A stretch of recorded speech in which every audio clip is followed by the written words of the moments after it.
representatives of private sector and academia here represented. Ladies and gentlemen, all protocols observed. Please allow me to welcome you to our event today, focusing on AI and green growth, opportunities and challenges for Africa. My name is Liliane Wanziga Mupende. I'm with the Global Green Growth Institute, and I'll be your Masters of Ceremony for this event. As we all know, artificial intelligence has emerged as a powerful enabler for sustainable development, offering innovative solutions to accelerate climate action and green growth. Today, we have a very interesting agenda. We'll be kicking off with opening remarks from our Director General, Dr. Sang-Hyup Kim, which will be followed by welcome remarks from the Honorable Minister. And then we'll have two very interesting and insightful presentations on the leveraging of AI for climate action and green growth, and also looking at one of our own tools that we have developed as GGGI, AI-supported green growth simulation tool. And that will be then followed by a quick group photo. So please don't dash away before we recognize your presence in our photograph. I know many of you know the saying that we have in Rwanda: if there's no photo, or if you were not in the photo, then you were not present. So don't miss that opportunity. This will be followed by a very interesting and very engaging panel session where we will have very high caliber of panelists sharing with us their understanding of AI and the benefits and the power that AI can bring to all the work that we're doing across our different organizations. This session will be moderated by our very own Caroline Reyes, the country representative of GGGI Rwanda. We will then close the day with a Q&A session where we will have a chance for the audience to then make comments, share insights, seek clarification, but most importantly, help us to chart the way to how we can actually harness the use of AI in our work. Like I said at the beginning, this is also an opportunity for you to network. Please don't leave without meeting at least 2 or 3 new people, understand what they're doing in the space and how it's relevant to the work that you'll be doing as well. So without further delay, please allow me to invite Dr. Sang-Hyup Kim, our Director General of GGGI, who will be making his remarks virtually. Thank you.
Kang Im of the Ministry of Science and Technology of Korea.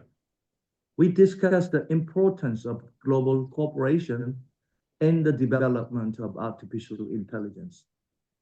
Building on this, I will reiterate here two important points emphasized in the summit statement.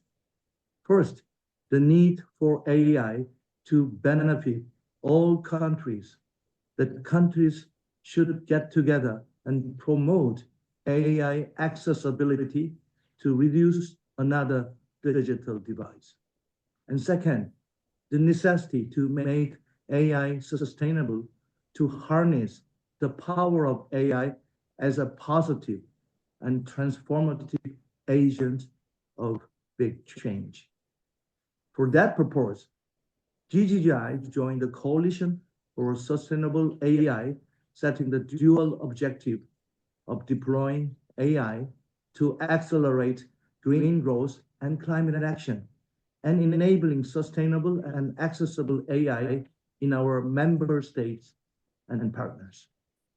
Already, GGGI is launching AI applications for climate action, green finance, and especially digital MRV system for more reliable and accelerated carbon transactions based on Article 6 of the Paris Agreement that was finally concluded in COP29 last year.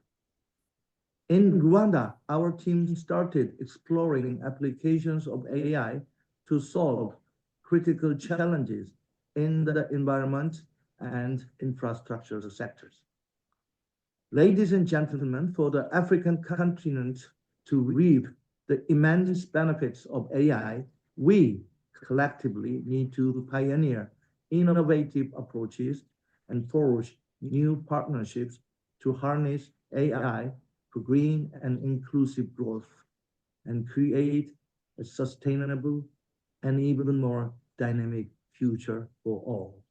I am convinced that GGGI, an intergovernmental organization dedicated to green growth and climate action, is uniquely positioned to convene transformative partnerships with governments, private sectors, academia, and stakeholders to help transfer sustainable AI solutions for the green transition of our member states and partners. Today's event is a clear step in that direction. So, ladies and gentlemen, colleagues and friends, on behalf of GGGI, I want to warmly thank you again for the great enthusiasm you are showing today. I love the green digital ambition of Rwanda, and we will be with you.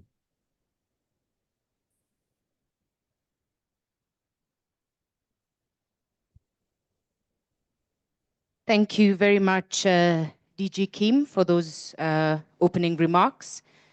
Just to quickly pick up on one of his most salient comments in there, we must deploy AI smartly, safely, and sustainably in order to accelerate inclusive green growth and climate action. At the end of it all, we are looking for inclusivity, we're looking for a green trajectory, so we must be smart, we must be safe in how we use our AI, and we must guarantee its sustainability. I think most importantly, he also highlighted the critical element of ensuring partnerships, taking value from each other's strengths to be able to actually harness the use of AI. Please allow me at this point to invite the Honorable Minister of State for Meninfra, Honorable Olivier Kabera, to make his welcome remarks. Thank you.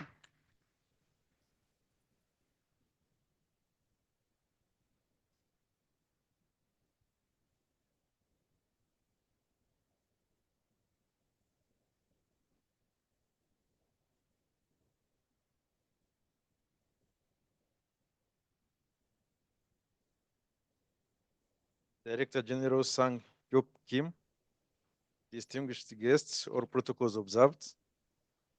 It is my pleasure to join you at this luncheon event on AI and green growth.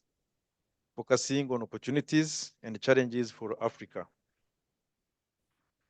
It is indeed the appropriate time to embark on a journey of embracing the potential that artificial intelligence presents for emerging economies such as Rwanda's.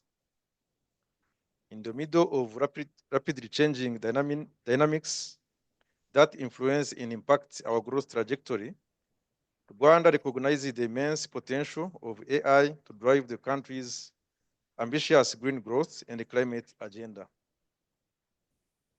Anchored on the National Strategy for Transformation 2, the government of Rwanda has focused on the use of emerging technology in advancing smart and resilient cities, ranging from the ability to provide equitable and efficient services through platforms like Irembo, that you all know, that has digitized access to government services for all, to the use of the Kubaka, the Building Permitting Management Information System, and the online master plan tools.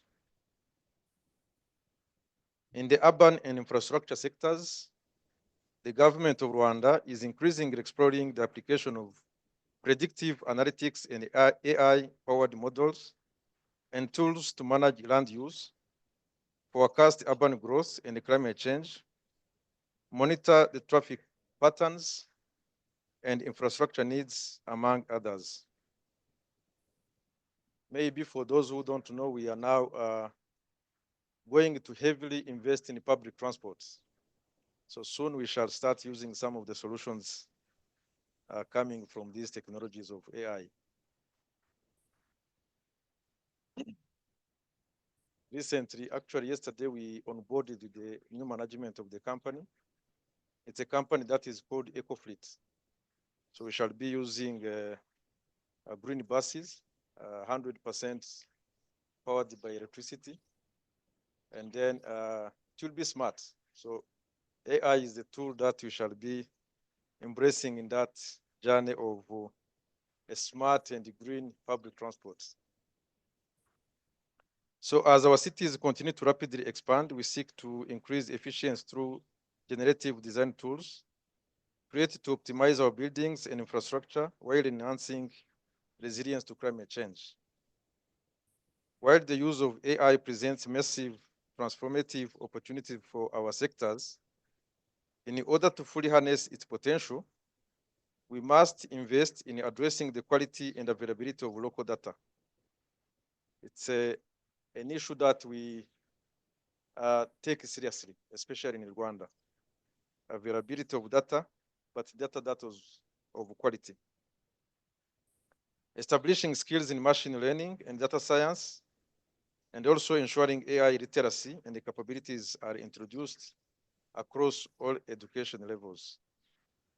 These investments should be backed by sound policy and the regulatory environment to encourage the ethical, equitable, and sustainable use of AI.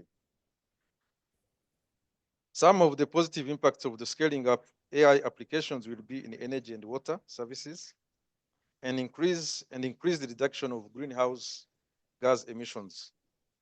Therefore, we commit to ensuring that the digital and AI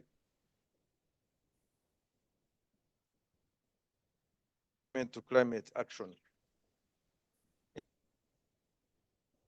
Partnerships are thus needed to lay the right foundation and enabling environments for harnessing the opportunities of sustainable and inclusive AI. In closing, I would like to invite all participants to capitalize on this crucial platform, share experiences, learn from others, and collaborate on innovative AI solutions that can contribute to achievement of Rwanda's sustainable development goals. I thank you for your attention.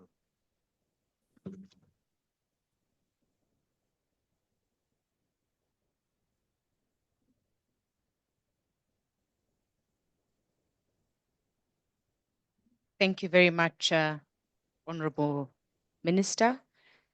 I will start with the one that excited me the most, smart and green public transport.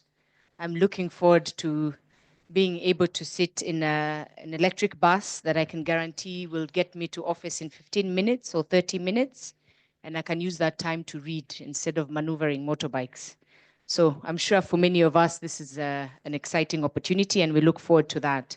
But as you've said quite clearly, it's critical that we also invest in the availability of quality local data.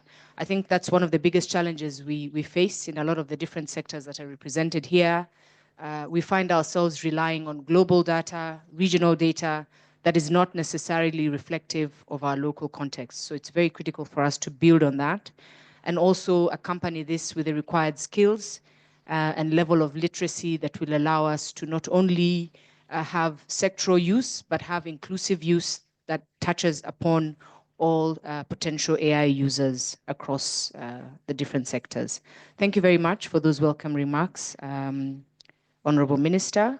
At this point, I'd like to invite our colleague, Romain Brilly, the Director of Strategy and Communication, GGGI. He'll be making a presentation virtually on leveraging AI for climate action and green growth, and he'll be providing us an overview of ongoing initiatives by GGGI and its member countries. Over to you, Romain. Thank you very much, Liliane. I hope you can hear me loud and clear.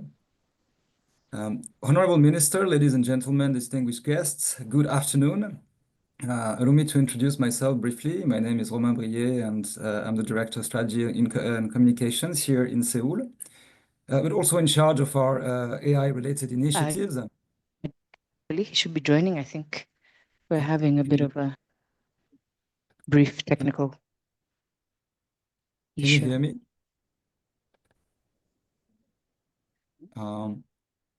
Liliane, can you hear me? Yeah, take the opportunity to say hello to the person next to you if you haven't already done so. Tell them I am AI compliant. I come from this organization where we are aiming to do ABCD. Set up the system.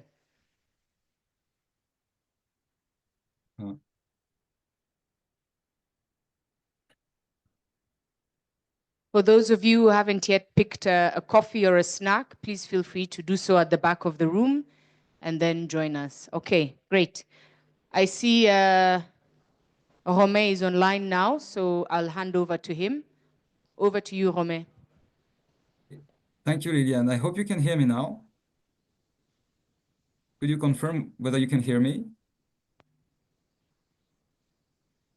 Sorry, we can't hear you. Hello? Yes, I can hear you loud and clear. Okay, we can hear you now. Please proceed. Okay, thank you.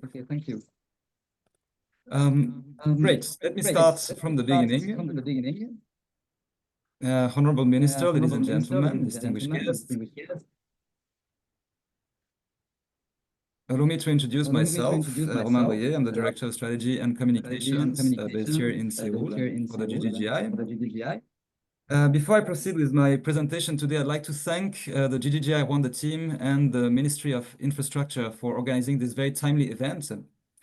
My presentation today will cover the role of artificial intelligence in combating climate change, and I will first introduce a bit of a global perspective, touching upon some of the topics that have been mentioned in opening and welcoming remarks before I look at specific use cases of AI for climate action. So without further ado, let me dive right in. I'd like to start with a bit of a statement here, which is from the Global Digital Compact that was adopted by UN member states at the last UN General Assembly. And it's important because the Digital Compact recognizes the potential of AI systems that it has to accelerate progress towards the SDGs, but it also lists a number of prerequisites for AI to deliver on its promise and benefit, let's say, humanity as a whole. And for that, governing AI for the public interest will be key. Interestingly, the Global Digital Compact also recognizes the role of the private sector and of multi-stakeholder partnerships to help deliver on its objectives. Let me now briefly speak towards the key topic of today's session, which is how to leverage AI for green growth and climate action. And I want to cover one question here is, how do those two notions intersect? Speaking first about AI and global growth, global economic growth, AI is clearly expected to boost global economic growth in the short term. Some estimates show that AI could add between $2 to $4 trillion to the global economy annually. And speaking specifically for the African continent, I think recent estimates suggest that AI could add up to $2.9 trillion to Africa's economy by 2030. So very significant opportunities there, obviously. Now, how do AI and green growth, and more specifically AI and climate change, intersect? You may know that machine learning has one characteristic, which is particularly true for large language models, is that it relies on large computational resources and associated infrastructure in the form of data centers, which are very voracious in energy. And it is clear already that the rise of machine learning and AI is clearly associated to a boom in this infrastructure that is very much connected to a boom in power consumption and therefore emissions as well. Just to give an example, the International Energy Agency estimates that the electricity consumption from data centers led to the rise of AI could represent the equivalent to the electricity consumption of Japan by 2026. So something very significant. And that's why the IEA has launched last year their flagship initiative called Energy for AI, AI for Energy, where they're actually going to dig deeper into the intersection between those two topics. So clearly, AI can have an impact on climate. But at the same time, as this has been shared already, there is a tremendous potential for AI to actually help fight climate change. And that ranges from, let's say, improved climate modeling to mitigation in key emitting sectors. So here you have even estimates that point towards AI being able to deliver between 5 to 10% in emissions reductions by 2030, but also to adaptation, climate disaster prevention, as we'll see later in my presentation. What is clear is that in order to reap the benefits of AI, we will have to manage both the impacts, but also focus on applications of AI for climate action. Another important point here, which also was mentioned earlier in the remarks, is that AI research, innovation, and investment is still dominated by a handful of countries, which are for the most developed countries. And that if we want to have an equitable and meaningful inclusion in the digital economy, we will have to tackle these existing concentrations of technological capacity, which includes computational and market power. The risk otherwise is to create, on top of the existing digital divide, just to remind that we have over 2.5 billion people that lack access to internet worldwide, to create on top of that divide a new AI divide. So equal access to infrastructure, technology, but also quality education and training will be key. Otherwise, it could lead to an uneven adoption of AI, which would in turn deepen inequalities globally.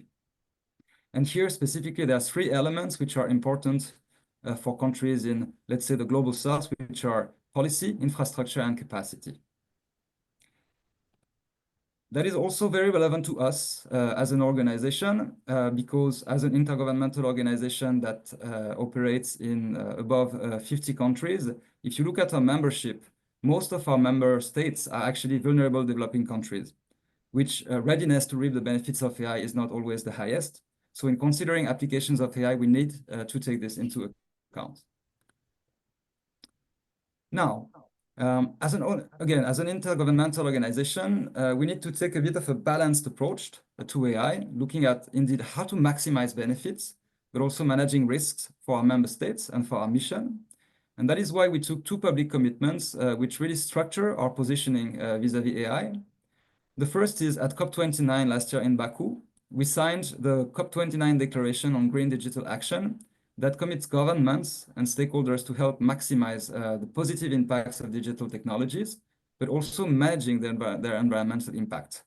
And earlier this year, at the 2025 AI Action Summit that France hosted, we became a supporter of an important initiative, which our Director General mentioned, again in his opening remark, which is the Coalition for Sustainable AI. And that coalition also commits its members to leveraging AI for good, so for environmental and climate goals, but also addressing the own growing and environmental impact of AI. So we seek a balanced approach with a dual focus on deploying AI for green growth and climate action, but also enabling sustainable and accessible AI. And this positioning is also very much related to today's event, because I'm glad to see so many different stakeholders assembled from different parts of society. What we seek to be as an organization is really a convener of transformative partnerships between government, the private sector, academia, and all relevant stakeholders to help transfer these sustainable AI solutions for the green transition of our member states and partners. Now, that's why we also actively engage and advocate for sustainable AI in international forums. Just to name a few here, the first is the excellent AI for Good Summit, which is organized by the International Telecommunications Union, and where one of our pilot use cases of AI for green growth modeling was awarded the Innovate for Impact Award last year. You'll hear more about that specific use case a bit later in today's event. Another one is our own Global Green Growth Week, where we held a high-level event on AI with France and Korea together. And finally, our participation at the AI Action Summit earlier this year in Paris, where we formally joined the coalition on sustainable AI. Now let us look into some use cases of AI for climate action, drawing from our portfolio of initiatives.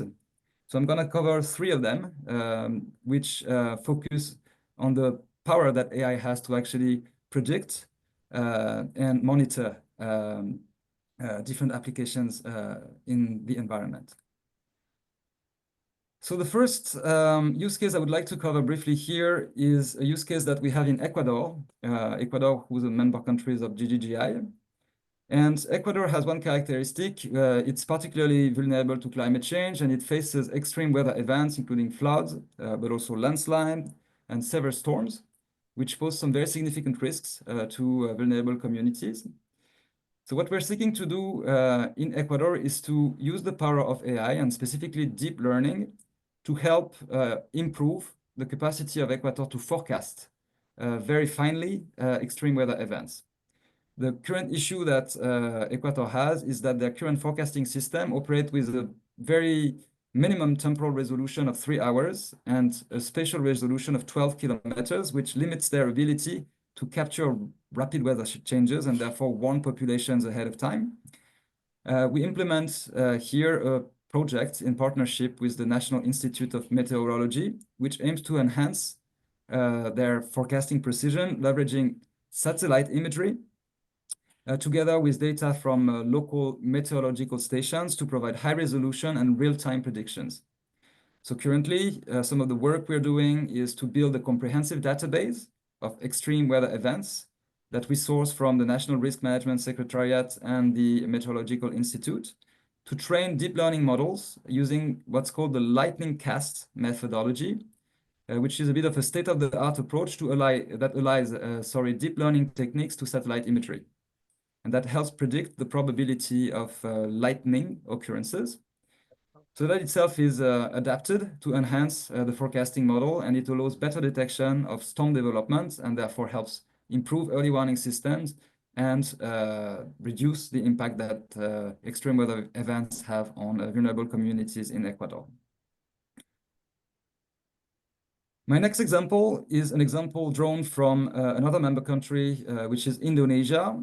So Indonesia is a coastal country, obviously, and they have one particularity, which is they have large populations of seagrass, which are very important for climate action simply because they are huge carbon sinks.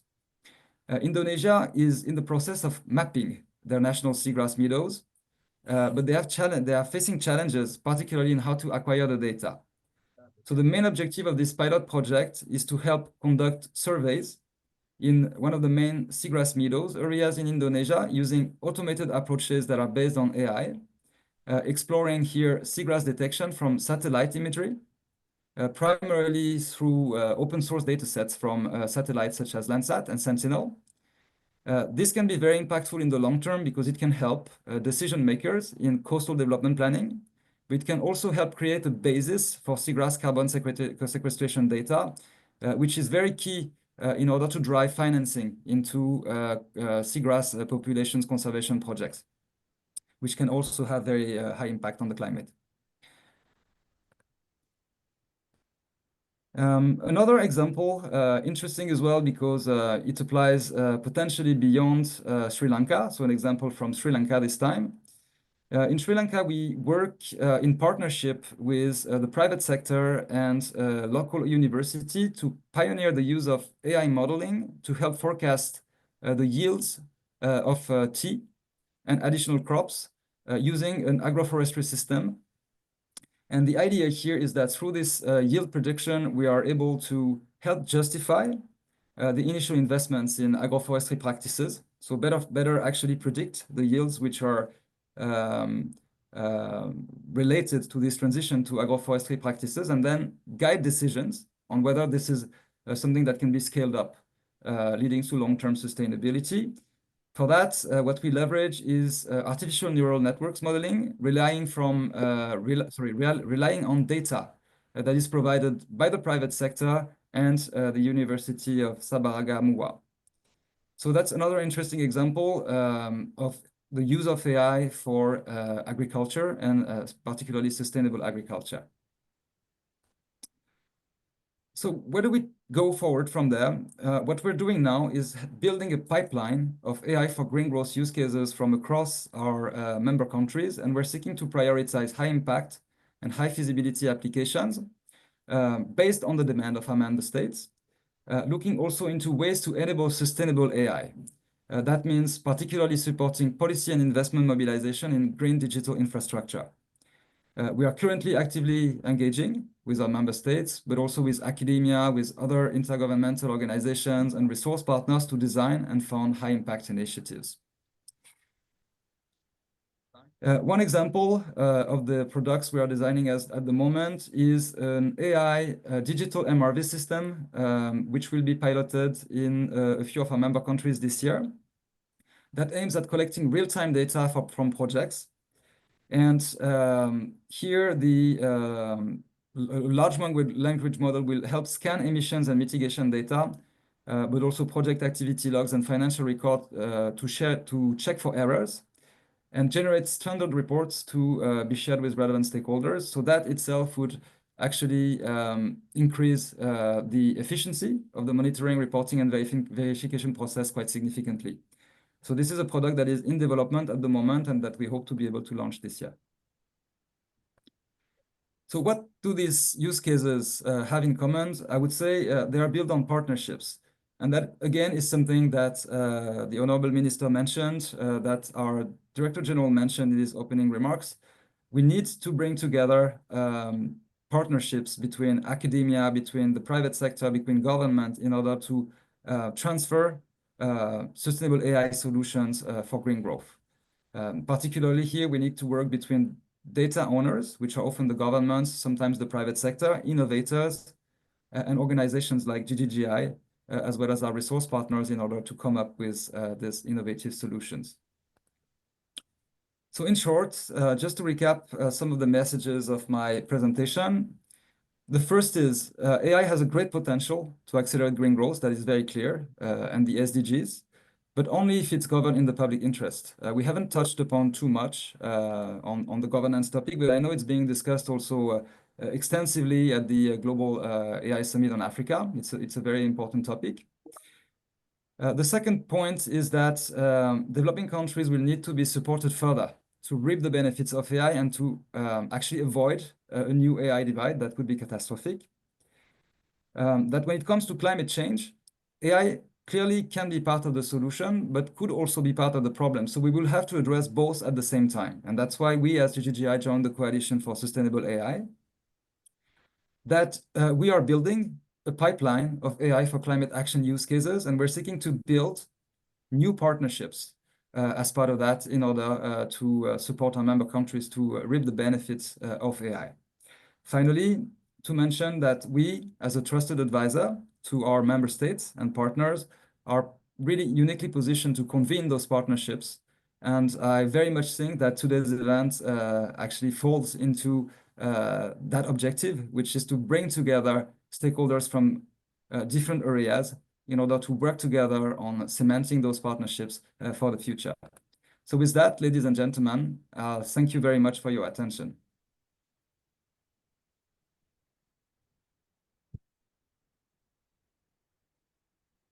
Please join me once again to give Romain a hand of applause for that very insightful presentation.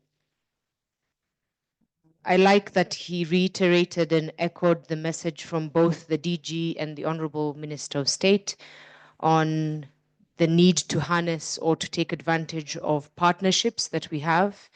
In some of his use cases that he shared with us, we see the university and private sector playing a critical role in advancing this.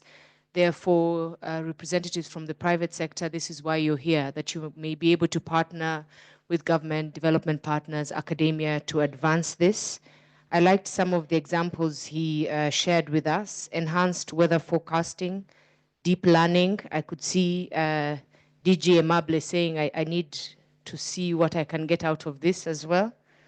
Improvement of national seagrass coverage in Indonesia.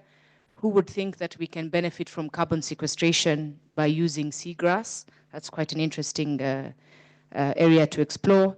And then also looking at forecasting yields from tea crops and from different agroforestry initiatives across the board.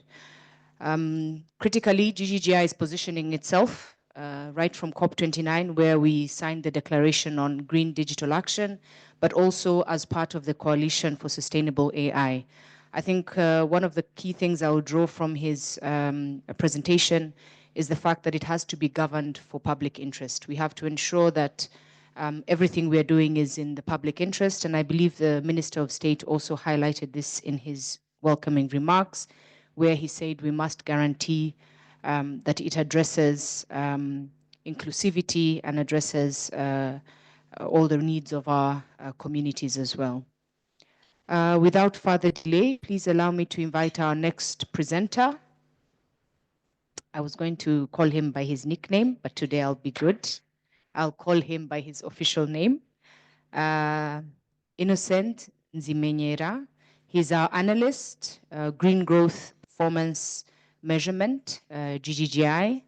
For those of you who want to know his nickname, please reach out to me after this. I think you'd be interested to know. He'll be presenting to us one of the use cases for GGGI and what is being applied across the globe, and also specifically Africa and African countries, the AI-supported green growth simulation tool, what we like to call GGSim. It's an interesting tool, and I'm sure you'll find this quite enlightening. Thank you.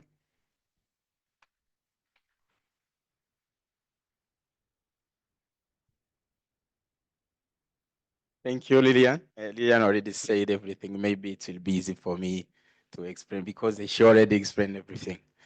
Thank you all for joining this session. My name is Innocent, as she already said. I'm an analyst for Green Growth Performance Measurement, working with GGI. Without further ado, this is okay. All right, super. Without further ado, this is my outline for the presentation.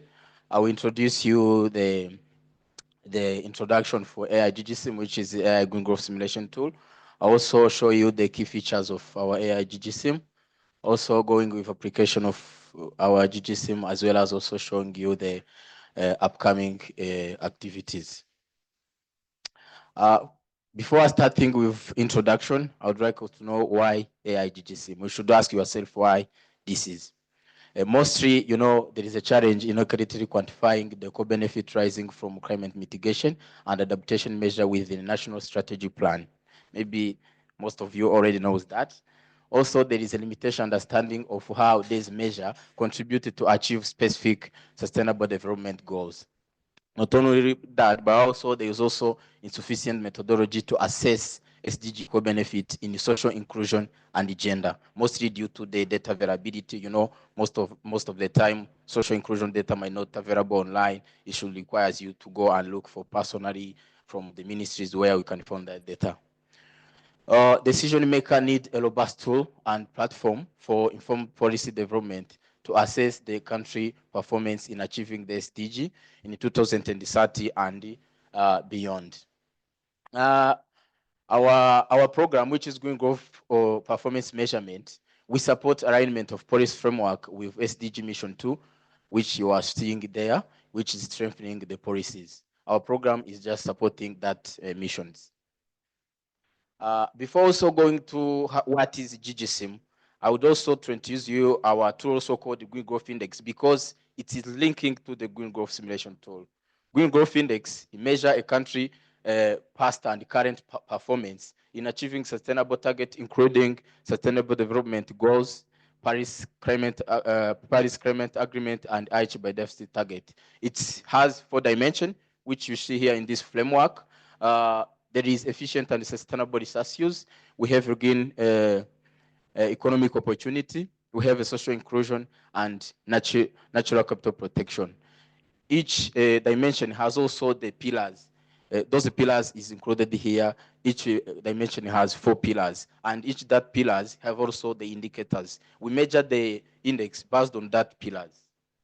This is the list of indicator. We have it in abbreviation like EE1 as we see there. It's ratio of total primary energy supply to GDP, which is measured in megajoule. We measure the index based on the indicator. Then let's go to our GGSIM. I know you already know what index is because it's linked to GGSIM. We've linked to Green Growth Index indicator. I already showed you above.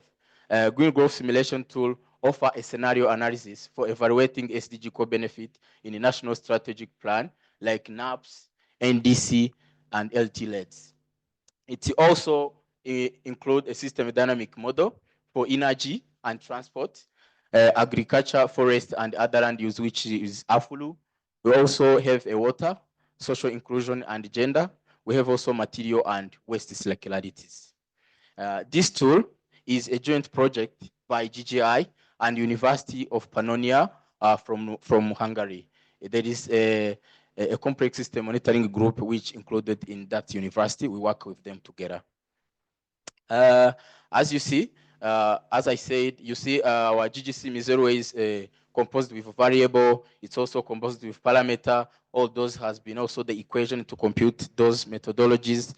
As you see in the right hand corner, there is a result of how the simulation looks like. We have like BAU for the SDG indicator called the water use efficiency. We have a BAU which is business as usual. We have a scenario 1, we call it early scenario. We have scenario 2, which is later scenario. It's regarding the intervention country might take regarding to that scenarios. After that, we have also report. All the methodology used has been published through the report, which is called the Green Growth Simulation Tool Phase 1. We also have Phase 2, which I'll show you later.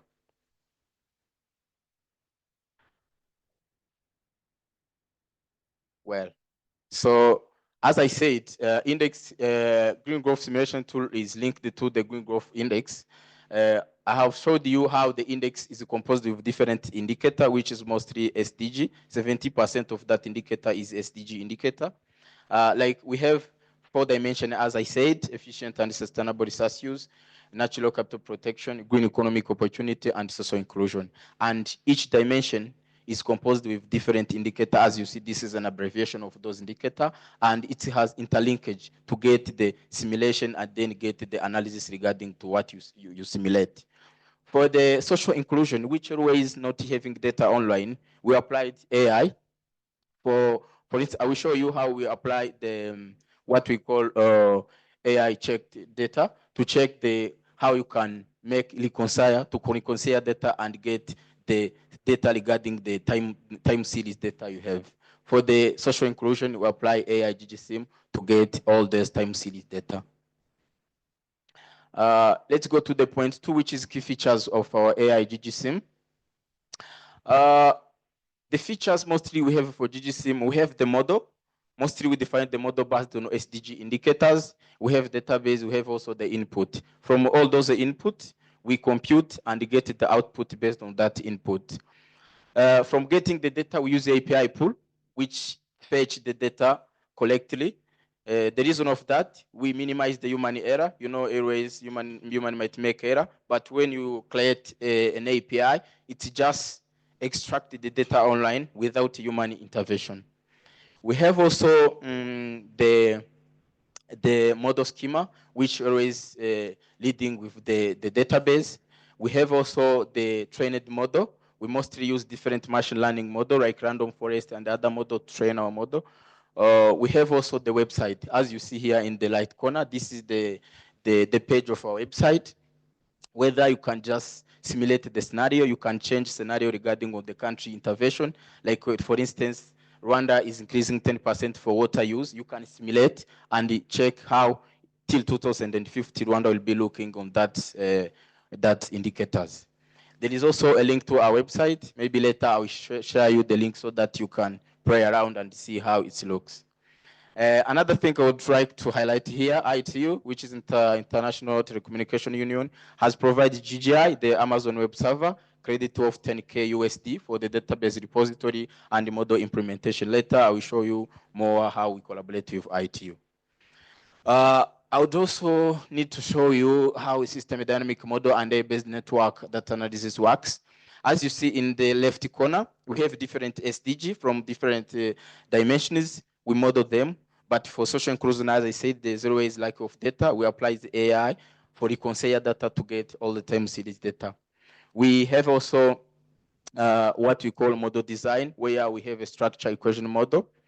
And that our AI network analysis aim to implement structure equation modeling, as I said, for social inclusion and the gender related to SDG, that always lack model and data. GGSIM also use machine learning approach, as I said, to validate the robustness of SDG co-benefit from integrated system and network model. As I said, we checked different machine learning model, and after getting the good accuracy, we minimized that and check what we use regarding on that modeling system. We have also report, as I said, for the scenario analysis for phase 2, where we highlight all of those approach we used for AI. Report is also in our website. Once I shared you the link, you can also check the methodology we used on that report. We have also the innovation in AI and SDG for co-benefit, as I said. We use what we call data reconciliation for making the time series of data. As you see, we apply different machine learning model like linear regression, K-NN neighbor, as well as observed data to check all of those time series data. We use what to call also shape value estimated impact, as you see in the right corner, where we can check the high correlated regarding on that time series. Let me go to the point 3, which is application of our AI GGSIM. Thank you, Lilian. For the completed application, we already have a GGSIM for Ethiopia, Burkina Faso, Hungary, St. Lucia, Senegal, and Lao PDR. Those tools is still live and working, where that country can check regarding the country intervention.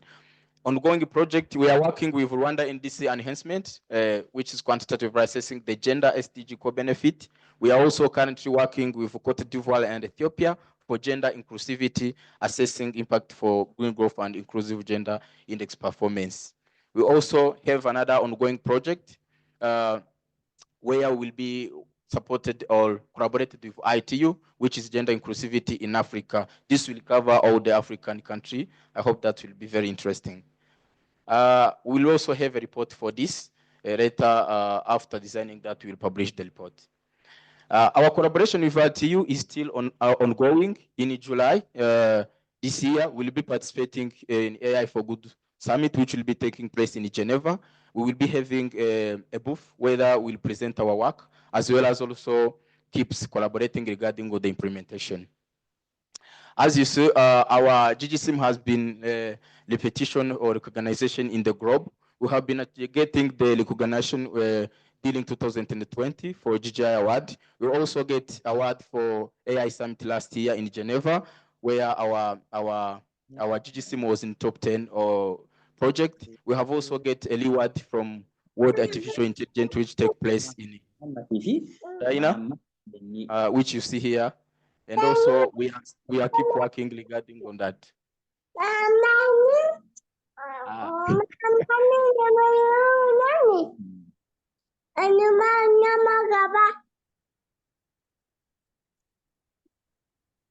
Well, you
most of you are hearing that you can project the impacts of interventions in energy, in water, in land use, in waste.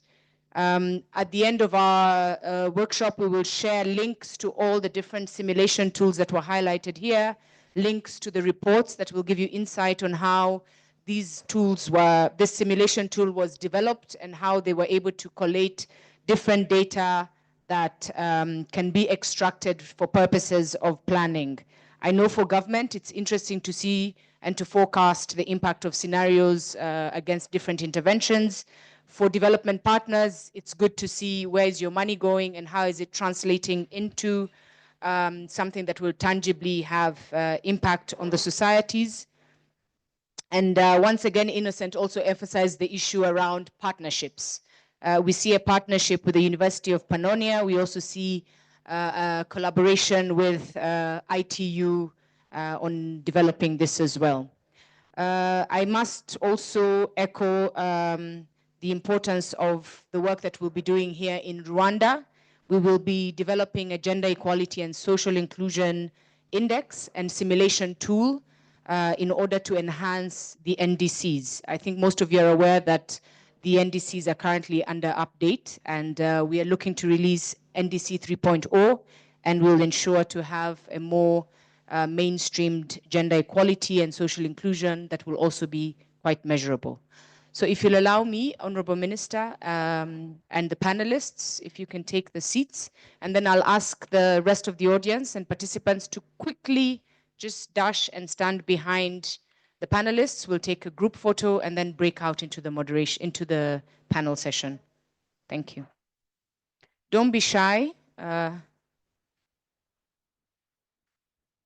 Feel free to move forward very quickly.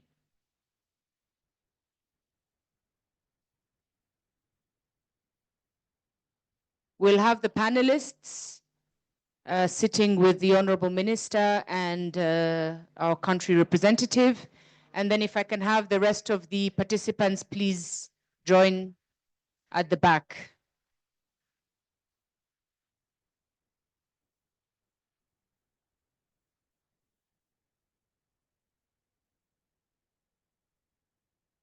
Okay.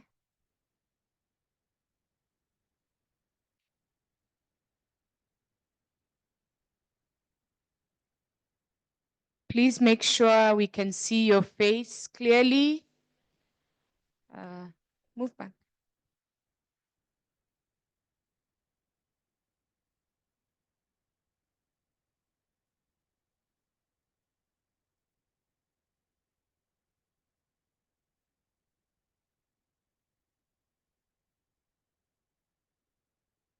Can we just check that everybody's face is, yes? The ones at the back, huh? Yes. Okay. Can we see all the faces? Are you able to see everyone? Just make sure that your face is in between the shoulders, not behind someone's head. We don't want to miss anyone.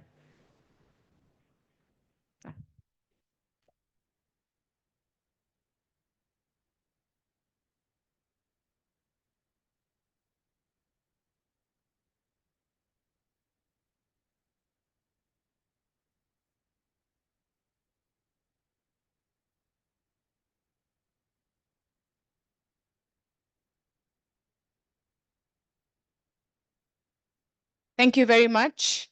As we take our seats, I'll kindly invite Ms. Caroline Reyes, our country representative.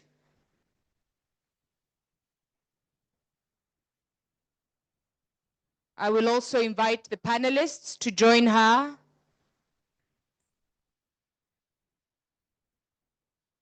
Yeah. Okay.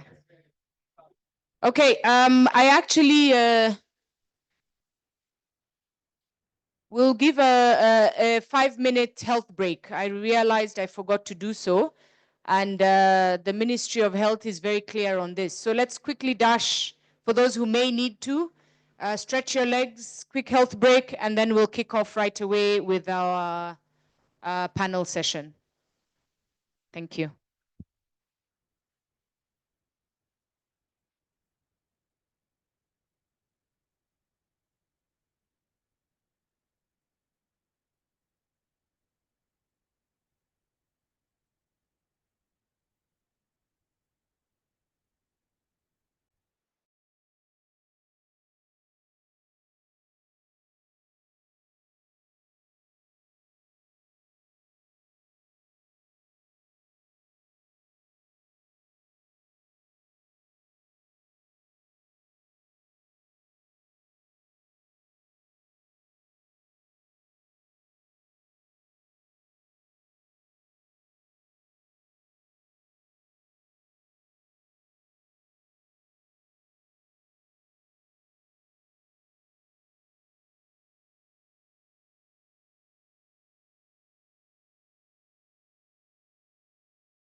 happy to share mine. So for those who prefer Kinyarwanda, I'm Akazuba.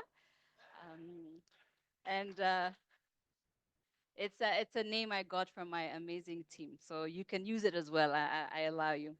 So I'm really honored to be your moderator today for this very exciting panel discussion on AI and green growth, opportunities and challenges for Africa.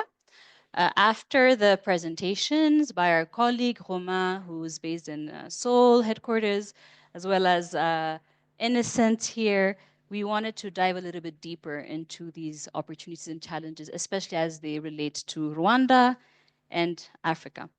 As many of you know, 2023 was the year of AI. There is a huge breakthrough, especially for generative AI with tools like ChatGPT, which have now become ubiquitous.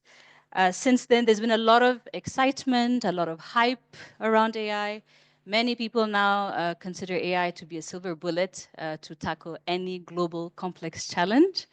At the same time, there's a lot of fear and concerns around what that means, what the AI economy means for our jobs, as well as the AI high climate or carbon footprint, as was mentioned earlier. So is AI an opportunity or a threat for green growth? So that's the main question that we want to answer today. And I'm so honored to have such a high level panel with experts from different organizations, different sectors, different countries and geographies coming to share their insights with us.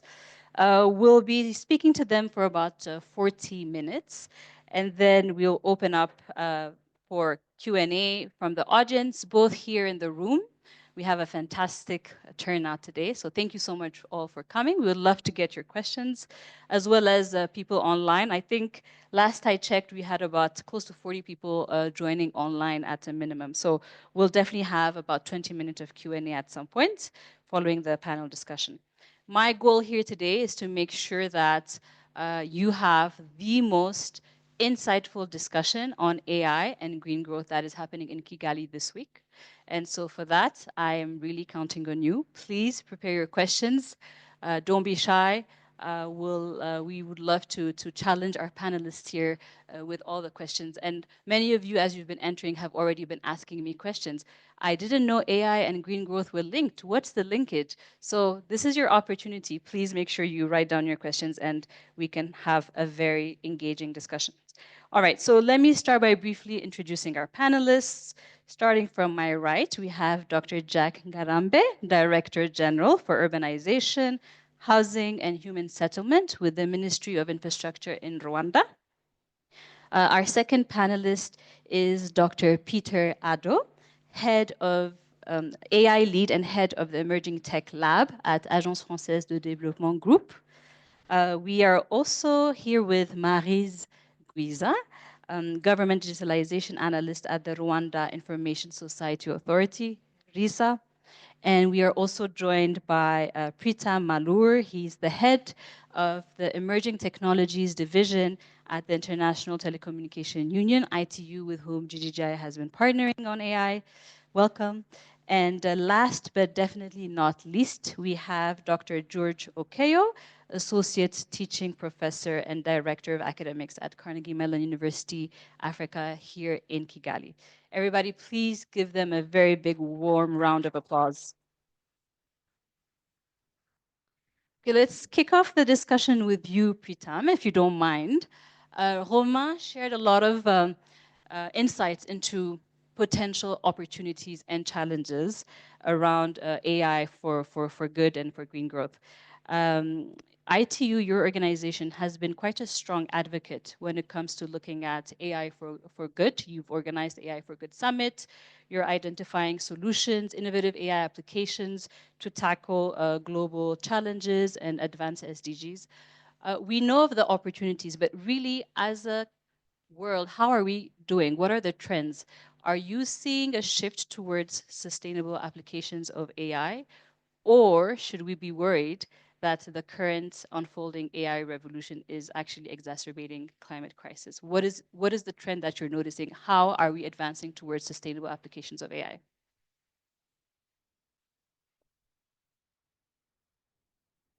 All right, yeah.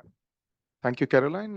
Let me start by thanking you for bringing me back to Kigali because this is one of my favorite places.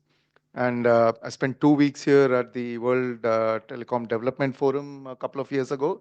So what I already did was go to my favorite Indian restaurant and I had a fantastic meal. So thank you for that. One box ticked. So let me start by prefacing this by saying that, I'm an AI engineer. I cut my teeth in AI, but by no means am I engineer and expert in sustainability. So I have my colleagues, I think online, Vishnu. So if you have questions later after this session, he would be very happy to answer them. Or if you want to partner with the ITU, because the GGSIM work that you saw that Innocent presented, he's one of the drivers behind that. I also have Blessed, who is here, who runs our AI and machine learning challenges, especially on sustainability. And he is at the back in the room. And again, if you want to engage with us on that, he's the man. Okay. Having said that, let me start by giving you the vision behind AI for Good, because I've been engaged in it right from the beginning, which was 2017. 2016 is when we conceptualized it, and what we wanted to do was to raise awareness, build a momentum around the good things that AI can bring when used responsibly. Obviously, yeah, that's always the preface that we use, when used responsibly. So one of the things, have we succeeded? Not yet, but one of the things that we do is release this annual compendium of UN activities on AI, which is around 50 agencies that we talk to them. We coordinate this group. So we talk to them, we get them to send us the use cases, the focal points behind those use cases. And last year we had 408 of these use cases across different agencies in areas such as transportation, since the Honorable Minister is here, with working with UN Habitat, on precision agriculture, on so many different areas. So I would say where we and the AI for Good has been successful in sort of building a momentum around, looking at innovation that is happening across the world when it comes to AI for Good. And AI for Good is a platform. So, it's not just the summit that happens in Geneva, but it also has, the AI and machine learning challenges that I told you that Bless runs. We have the AI Skills Coalition, another topic which came up even in the minister's speech. We have the AI Young Leaders effort that we have. We have many, many AI readiness aspects which helps countries identify how well they're doing and where they lag. So there are many, many of these activities that we have. And the AI Discovery series, where if you are not an expert in AI, or if you want to learn what AI applications exist in different domains and do a deep dive on those, you have practically daily webinars on that. So this is where we are. But obviously we face many key challenges. The three key challenges that came up, obviously, one is access to data, especially for AI applications supporting the SDGs. Access to compute capacity. Many of the advanced models that we work on require significant resources, and we still don't have that. Testing environments. We need more sandboxes, simulation tools for real-world testing. We need better standards to make sure that these pieces that we have are interoperable, and and there are and open source is clearly a lacking area that we have. So these are all some of the specific challenges that we face. But the bigger challenges, the broader challenges that we face, obviously are one that Romain mentioned, which is the most glaring one that we as the ITU always worry about. 2.6 billion people are still offline. That means they're not part of the digital revolution. They're surely not part of the AI revolution. That is a concerning bit. The second is the question that Caroline raised, sustainability. I think we could do a lot more. We obviously are considering this, but the biggest issue is the amount of energy that we need. So we need to be sure that in this AI race, we don't lose out on the bigger picture of sustainability while we all try to outdo each other. So these are bigger challenges. That's why organizations such as the ITU, such as the UN, are are available for you to reach out to understand what the others are doing. And that's where the Global AI Summit that Rwanda is organizing is also really important, because that convenes the world to understand local and regional needs, and that's something that has been lacking. Thank you. Thank you, Pritam, for that. So I'm hearing a lot of momentum building and also strong investment at the moment to ensure AI readiness in terms of sustainability and inclusivity. So thank you for that. Just wanted to bring the conversation back to Rwanda and hear from you, Maryse. Rwanda is known for being a front runner in the digital economy in Africa. The country launched the national AI policy, which was adopted in 2023. At the same time, Rwanda is known for being a global leader in terms of climate, environmental ambition globally. Can you tell us how those two strategic priorities are going together? How is the national AI policy contributing to climate action or minimizing the environmental impact of AI? How is that being considered in the strategy, in the policy, and how do you see the future in terms of that integration?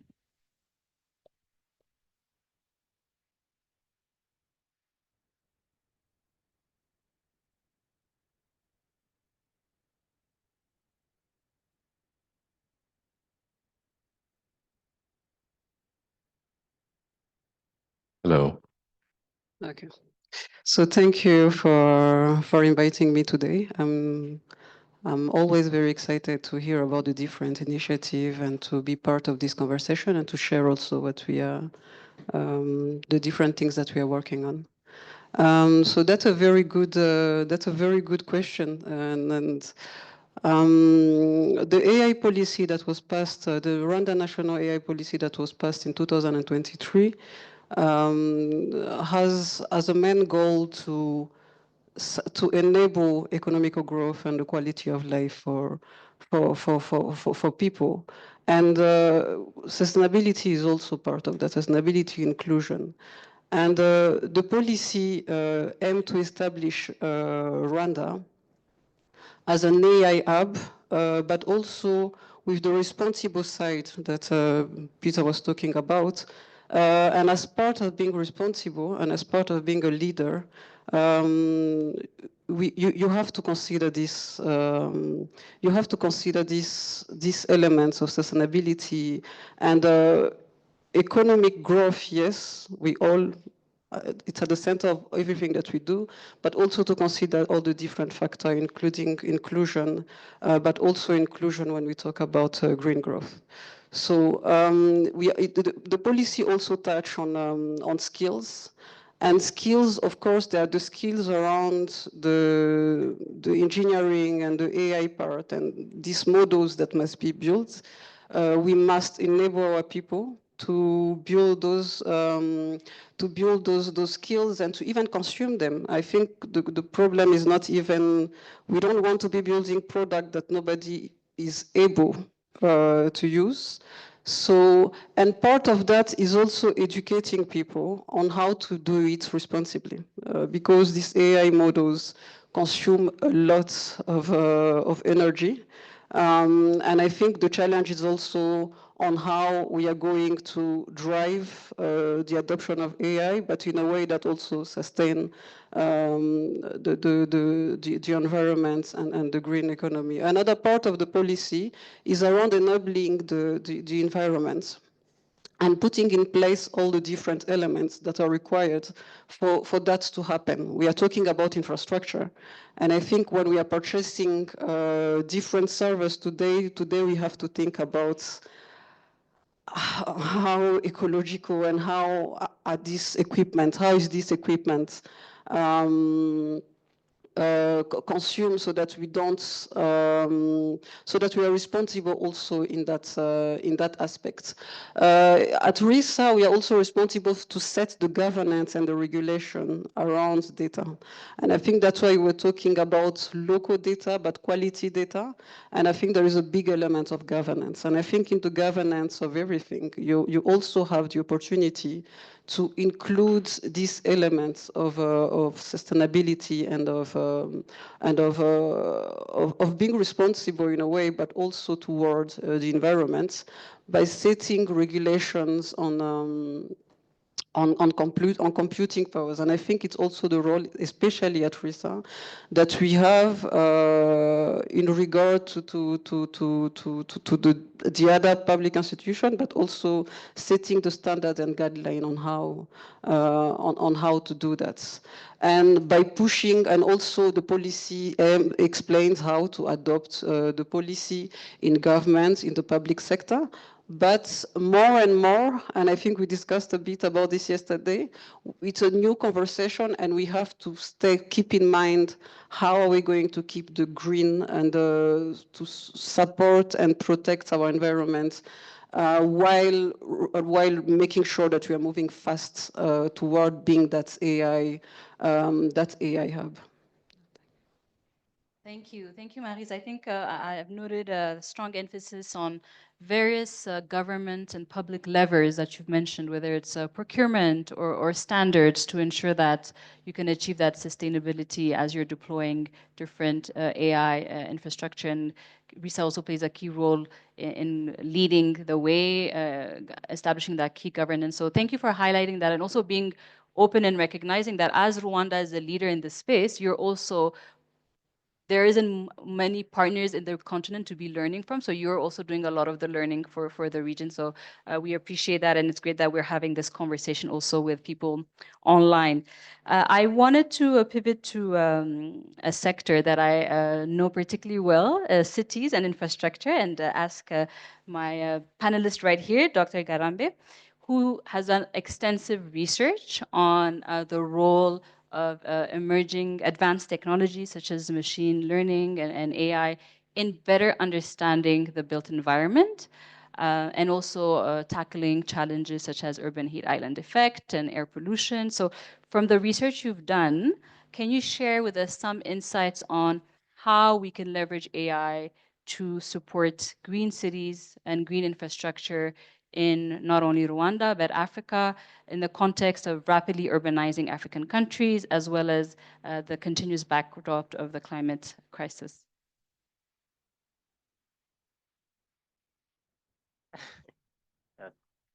Thank you, Caroline. That's a good question, and I have to be honest. The advancement of AI solutions is too fast for people to keep up. And for me, having done the research that I've done, and also now working at the Ministry of Infrastructure in charge of cities and housing development and all that, it's been difficult to keep up. So what we have done is try to minimize the complexity in AI in cities, and to see where we can leverage AI solutions in cities. And the best way we've identified to do that is categorize smart city development or infrastructure development into two categories. So the planning stage, and then you have the operation stage. And AI can be leveraged in all these both two categories. So in the planning stage, for instance, we have been doing this. It's not like the policies we've been coming up with, or maybe the decision we've been making have been out of thin air. No, we've been they're based on some things, but the methods that we've been using are kind of limited.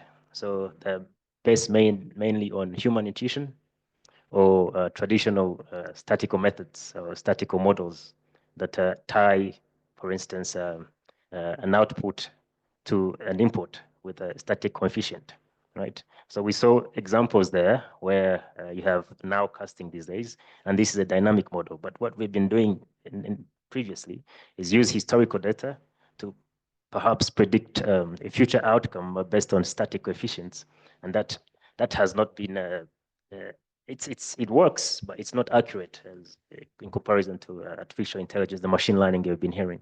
So one way to leverage AI in smart city development is, for instance, the use of AI and leveraging the data that we have now. We have abundant data, and also considering the fact that machine learning models, which are part of AI, can intake huge amounts of unstructured data, and at the same time consider a variety of variables that were previously not possible with statistical models to, for instance, extract layouts that would promote inclusivity, safety cities, and all that.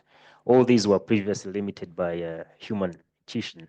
To give you a quick example, we visited a district recently, and they were thinking of constructing a school in an area, and we asked them why, and why this specific place, and the reasons why, and they told us the citizens in that area complained that they needed a school, which is logical, but in the world that we're in now, we need more evidence of the impact of these infrastructure, especially given that infrastructure is expensive.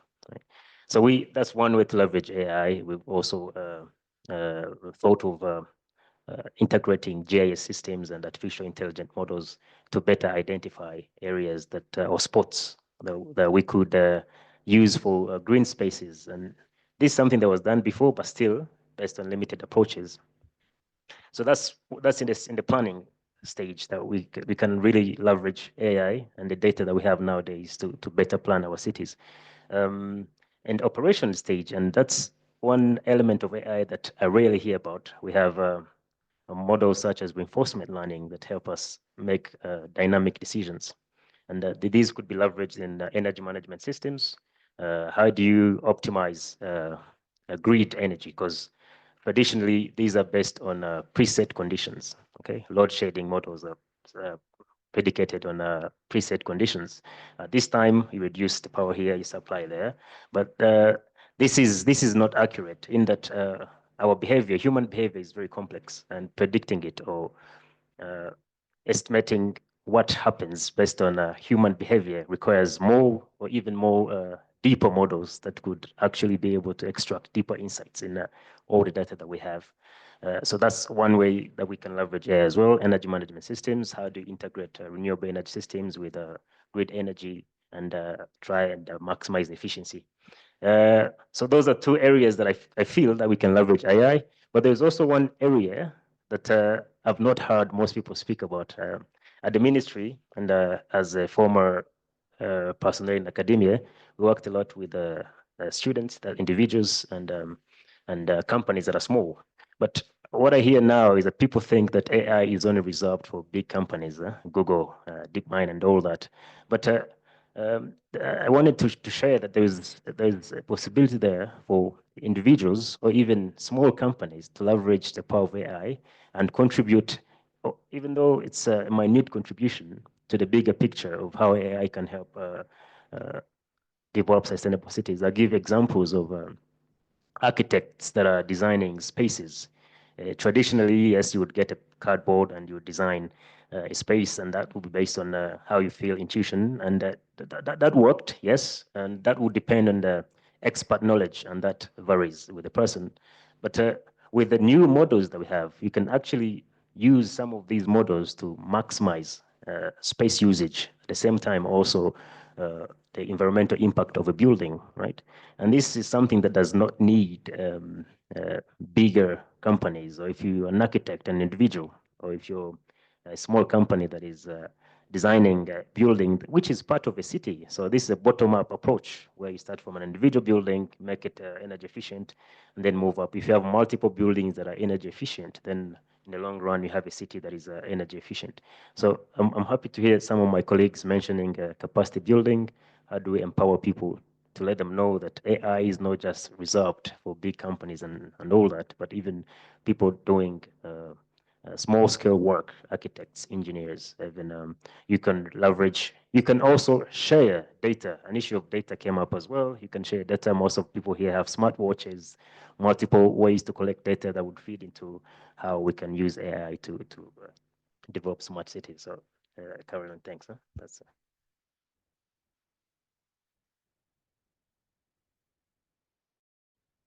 if we can get a second mic like this. So thank you so much, Dr. Ngarambe. I think those are really inspiring examples, lots of fantastic avenues to explore deployment of AI in planning, operationalization of urban and infrastructure projects and interventions. I really like the message you just left us there at the end about not just thinking of the Googles of this world. And it's true, I think our continent, we've shown that we can leapfrog, right? Like look at the mobile revolution. We've done M-Pesa before the rest of the world. We have farmers. Yes, we still have a digital divide, but we've been able to demonstrate that we can also leapfrog at times. So I think that's quite an inspiring message there. I want to turn to Dr. Addo. We've heard a lot of fantastic use cases from the presentations. Pritam also shared some examples that ITU is working on. We've just heard really inspiring examples of ways the Ministry of Infrastructure in Rwanda is considering the use of AI.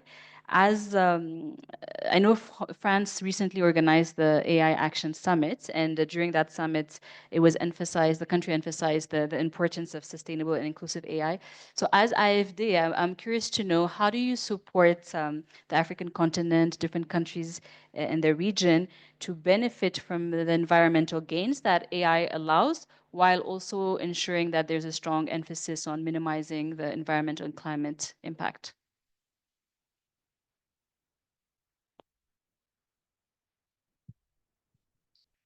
Thanks so much for this question. It's quite heavy, right? um, so what we try to do at AFD is really to align with the Paris Accord, but especially aligning with the needs of the country, right? So France is far away, right? So the idea is to find out what are the local needs.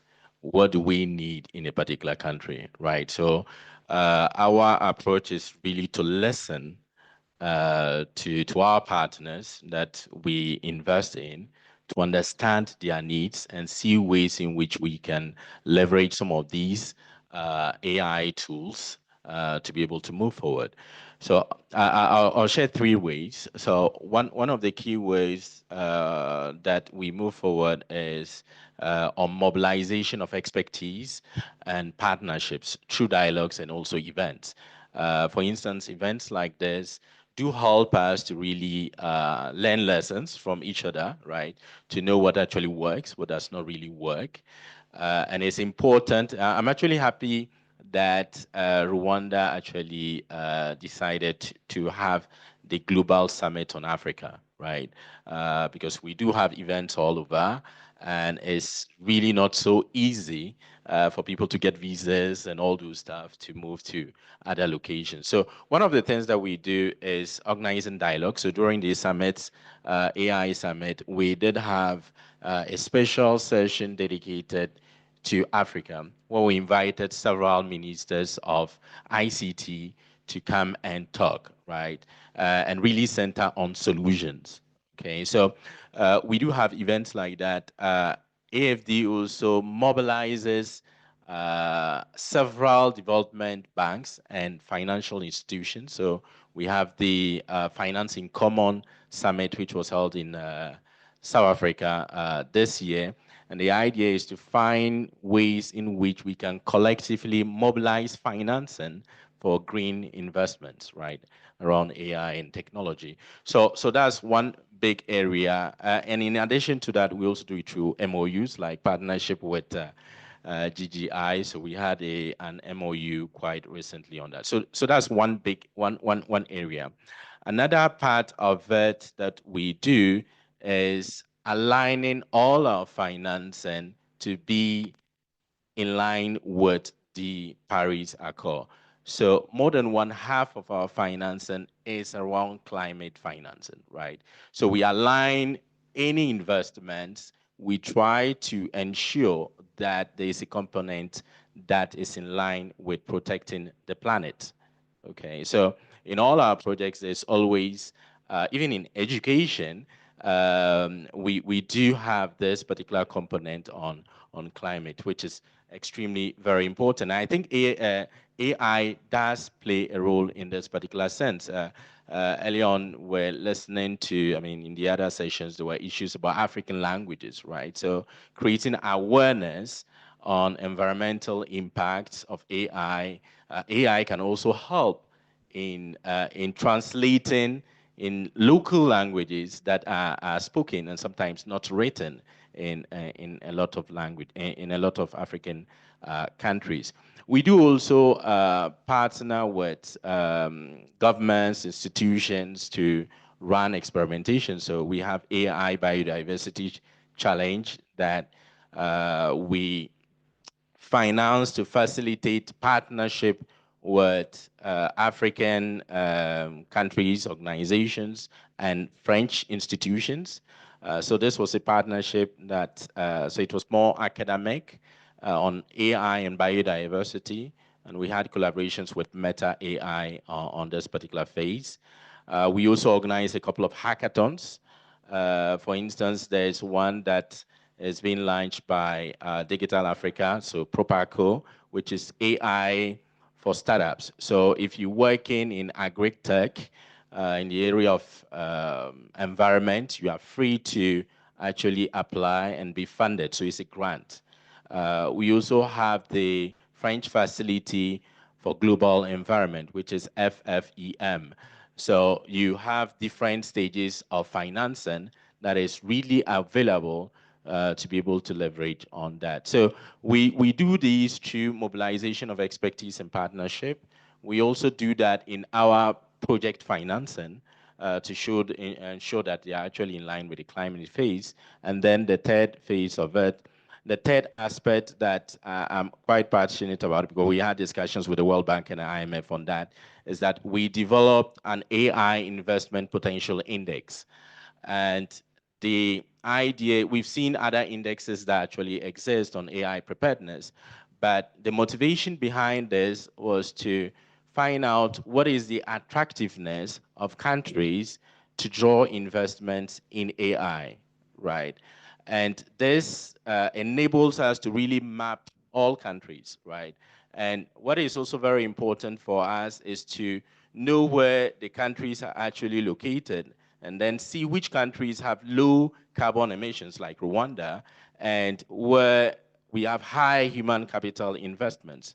So that's why in Rwanda we have a lot of investments in health, in education, in infrastructure, and others. So I'll stop here and then thanks. Super, thank you. I think one key word is partnerships, partnerships, partnerships, and lots of exciting initiative that IFD has put in place. I think we'll all be checking out that dashboard after this session. Thank you for sharing that. Just want to be mindful of time. I have one more question that I would like to ask our panelists before we open up for the Q&A. So for people in the room as well as online, please make sure to start thinking about your questions and pop them down in the chat for those of you online. Dr. Okeyo, I really want to hear from you at this point in time. I think throughout this whole summit, the issue of skills has been a running thread. I think as the Carnegie Mellon University, you're playing a really critical role in this AI revolution. As GGGI, we have benefited from people who've graduated from your university as well. So we really value the work you're doing on skills development. I want to ask you a question on how do you think we can better support your university and just more generally local technology talent and the AI ecosystem that's emerging in Rwanda and in the continent? How can we better support you? Yeah, so thank you, Caroline, and thank you for having me in this panel. What I would say is probably three different things. I think one is on the training itself that we need to give to our students and other people in the ecosystem that needed to build the AI systems. The second one is on data. We hear that there's a lot of data. We talk about big data. We have courses on big data. But in some cases, that data is not contextually relevant to the problem that you want to solve. And we need more of that data being available, and especially for institutions like our own, having probably less stringent access rules for accessing that data, because we need our students, we start with deep theory, building their knowledge, but we want them to also practice. And one of the things that at times can be difficult is for you to find that relevant data.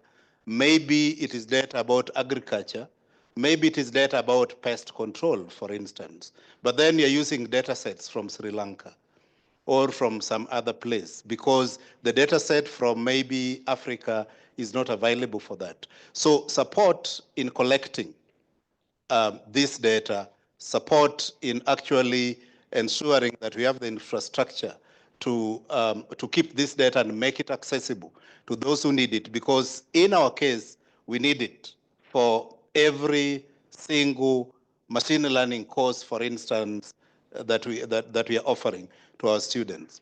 Now, the third one is really in terms of the partnerships.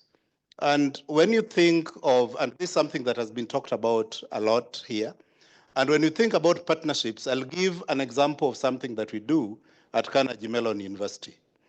So we have these 3 programs, and 2 of them, Master of Science in IT and Master of Science in Engineering AI, have a practicum or a capstone project.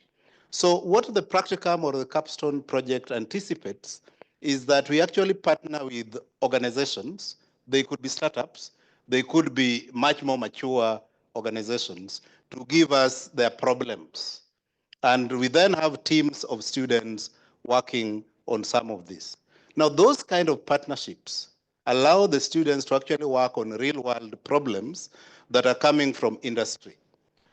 They actually have to understand the needs of the company that gave us the problem. They do not just listen to their professors, they have to listen to the client.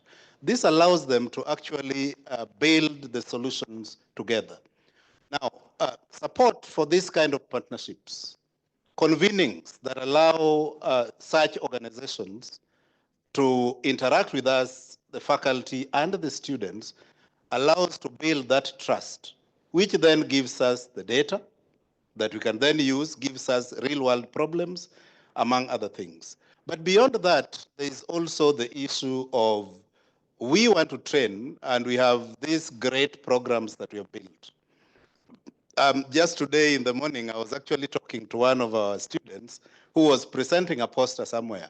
And she was telling me that the only problem that she has is the issue with accessing GPU resources. And so she had to scale down the work so that at least it would fit the available resources. So we also need support within that, especially in the case of education, is really, that kind of support should be like a public good, which then is available and allows these students beyond the classroom to participate and practice and engage in all these other activities that they do normally outside the class time. So that is what I would say for now. Thank you. I hope today's meeting, this event will be an opportunity to create that trust and have those partnerships established. I think we have a fantastic roster of young Rwandans and Africans here in Kigali ready to tackle real world problems. But if we're not getting that data, then that potential is not being maximized. So please, I hope private sector, government partners here in the room do reach out to the university and see how you can collaborate to tap into that expertise that's readily available.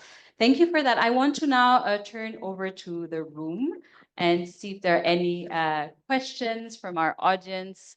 Yeah, this is the opportunity. Please, we want to bring you into the conversation. Don't be shy. Any questions?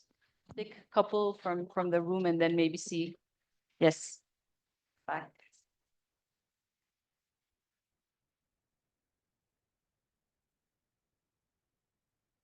Hello, good afternoon.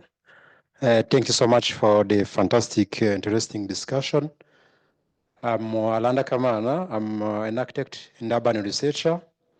I was very much interested to this subject, as we know that as Africa is growing, that you have a lot of opportunities, and also the theme about opportunities, but also the challenges. I want to ask or make some remarks, direct to Dr. Ngarambe. I talked about the opportunities, about what maybe smaller businesses can do, not really being afraid of big companies. But also Dr. Okeyo talked about data relevance, and you gave an example about maybe architects, both in the planning and the implementation phases of the city growth, can leverage on those AI tools to develop. So my question to you at the Minister of Infrastructure maybe would be like the AI governance aspect, data availability, also the data relevance. Like for me, as a researcher, I'm trying also to translate what I have discovered in my research as the challenges, what are the solutions. One of the solutions, of course, is using those AI tools to make our cities more compact. As we know that like cities like maybe Kyle, Lagos, even Nairobi, you can go just 2 hours just for 5 kilometers because of the traffic jams, because as the cities grows, as people are getting more advanced, everyone has his own car. I also, I'm looking forward to see the infrastructure of public transport, but my question to you is, what at the Minister of Infrastructure, the tools for AI governance so that smaller companies can have like access to data and maybe train their own models? What are the future maybe investment in energy and those kind of projects that maybe give us power to maybe not compete, but be part of the game. Thank you. Thank you for that question. We'll take 1 or 2 more from the room. Okay, maybe we can have a lady, and yes.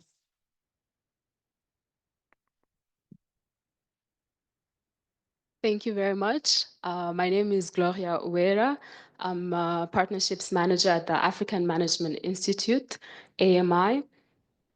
At AMI, we train Africa's entrepreneurs. To date, we've trained more than 50,000 entrepreneurs across the continent and close to 10,000 in Rwanda.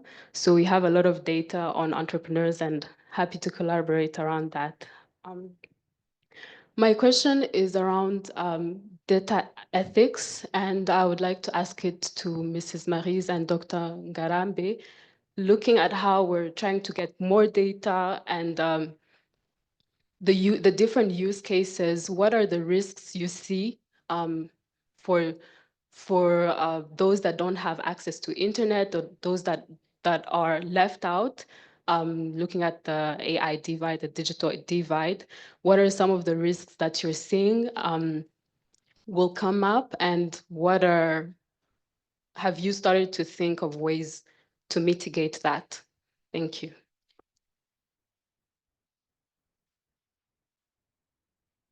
And one final question. Okay, two questions.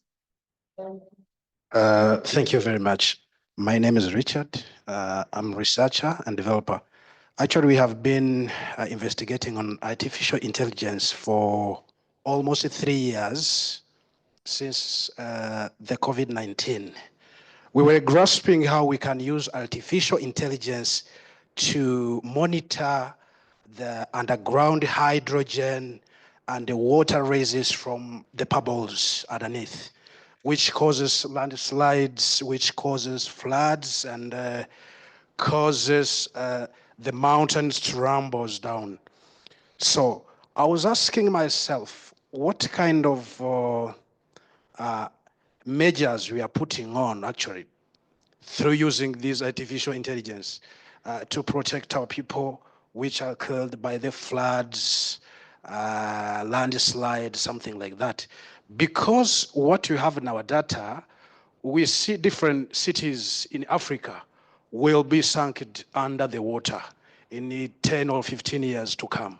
For example, 3 days ago or 3 days ago, Kampala was challenged by floods. And even today, the other city will be challenged by those kind of the event. So I ask myself, as designer, as investigators, what are we doing actually to upgrade our urban planning and constructions? Because sometimes we say we want to put a school here or the hospital. And after 10 or 15 years, you see that hospital is swiped away by the water or the other natural disasters.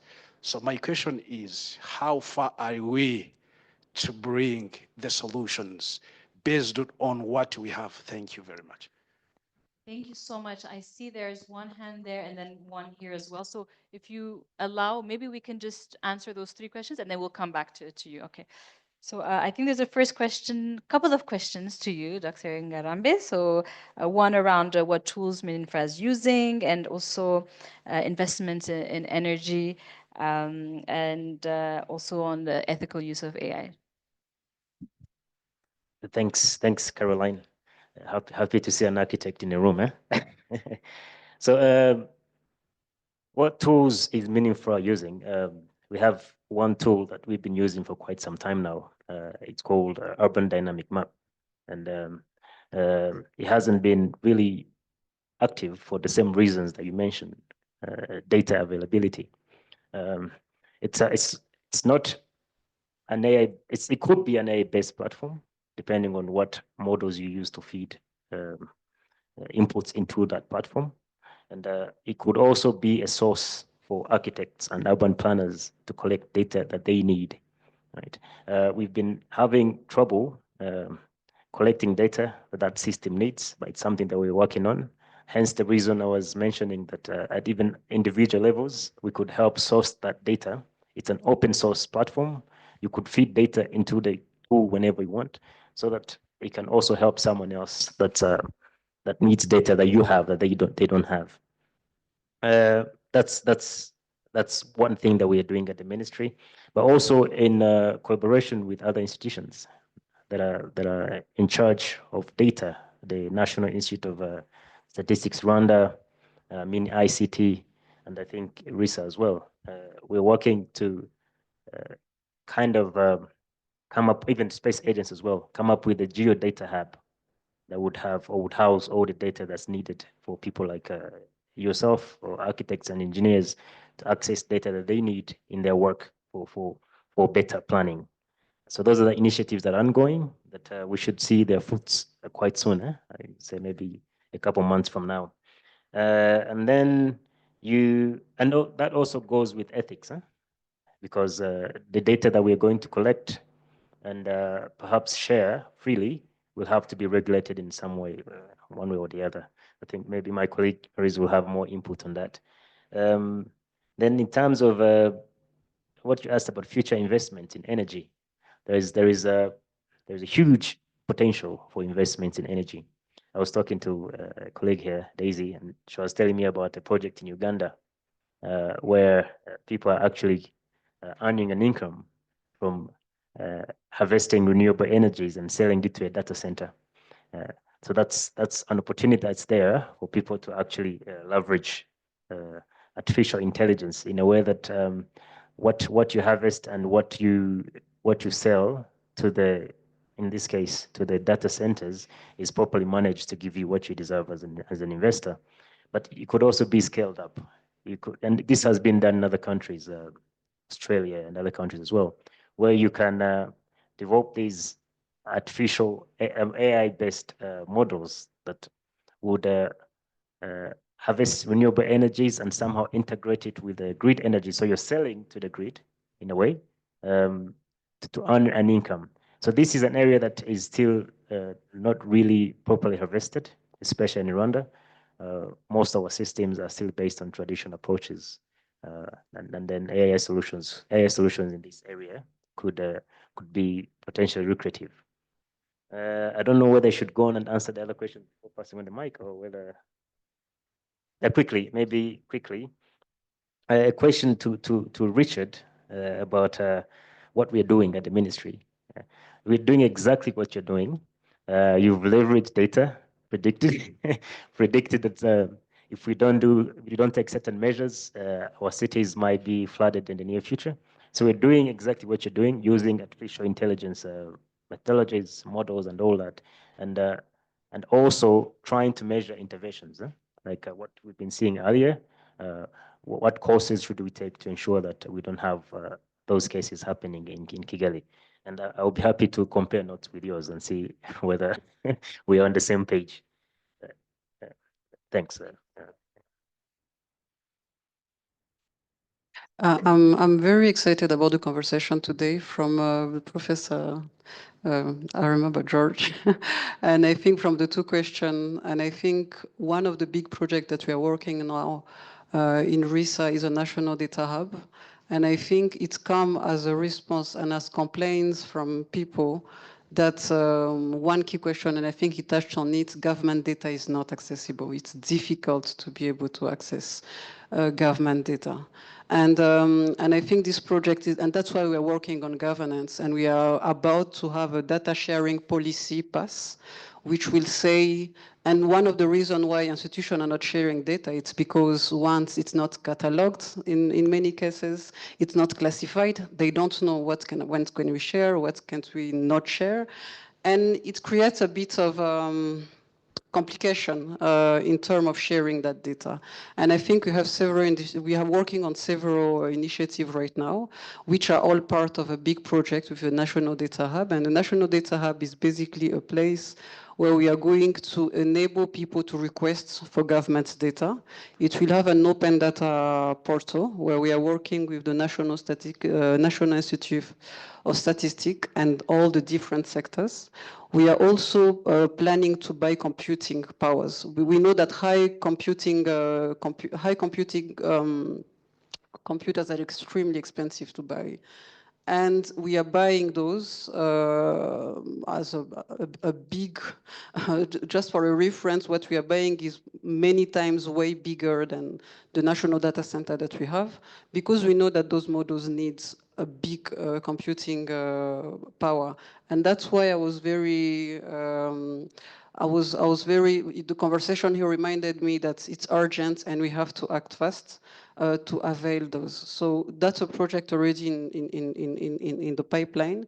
We received partnership, as Caroline said. We have a partnership with the World Bank, and they are financing that project for infrastructure, for a data sharing component, because, and also to be able to build the pipeline and a data warehouse. And we will start working with the institution to catalog their data, to talk to them about governance, and to just train them on how to make sure that their data is safe and of high quality, so that we can see the many very exciting use case that I know we'll see when researchers like you and are starting finally get access to the computing power and the data. I'm sure of that in a few years we'll see absolutely exciting use case. And I think I'm also touching to your question about ethics. The government has several programs in digital literacy. I think we are also soon sending a few government officers and other people at EMS to learn about machine learning. And I think there are several capacity building programs, but that ensure that people are aware of this, that they understand this. We are working with several partners, including, I think we are working with most of people here, including AFD and including, so that to make sure that we are training as many people as possible. And also we are making sure that in terms of connectivity, people are connected. It's absolutely critical.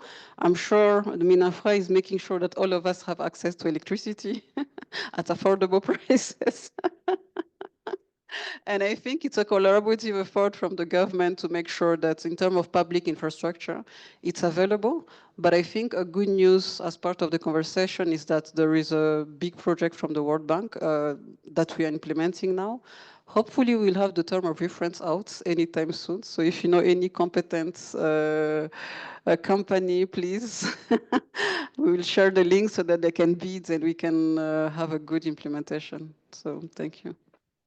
Wonderful. How exciting, the data hub. I think I'm really happy to see there's a natural collaboration already forming here with the people on this panel. So thank you so much for that. We're almost at time. I want to take 2 more questions from the room, the hands that were already up. There's one question online that I will read out. I'm mindful that people have to leave soon. So if you can ask your questions very briefly, and then we'll hear from the panelists. Yeah, sure. Thank you. My name is Dieudonné. I work for Koika, and I'm overseeing all the project related to ICT. So recently, we signed an agreement with the government of Rwanda on how we can digitize the public transport. And in the presentation done by Rome and I think Mr. Innocent, I have seen that you have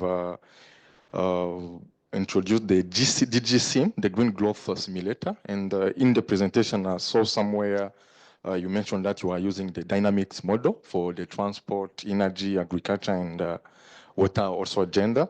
So I would like to hear, like, what can you share the best case scenario where you have leveraged this AI, the GGSIM, mainly in the transport sector? And my second question also goes to Wiza.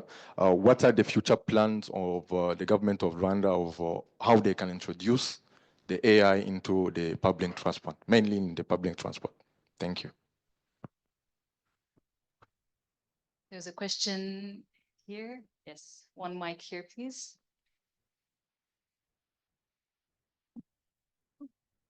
My name is Alex Rutajengwa from National Land Authority.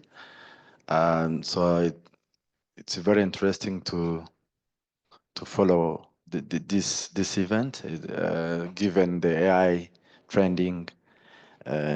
Yeah, so maybe my straight questions, when you, because to George,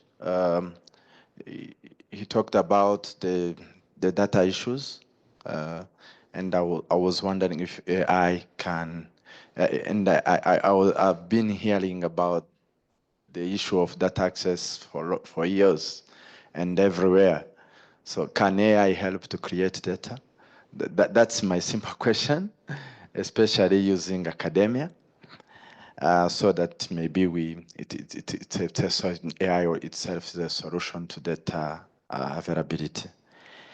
Another maybe is a submission to GGGI. Together we can explore how this kind of event can be annual.